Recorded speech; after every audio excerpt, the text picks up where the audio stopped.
Ready, set, go! Happy birthday to you! Happy birthday to you!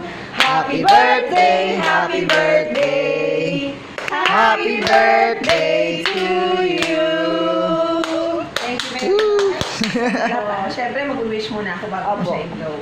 So, of course, thank you kay Lord kasi binigyan niya ako ng ganitong kakabang buhay. I'm 46 now.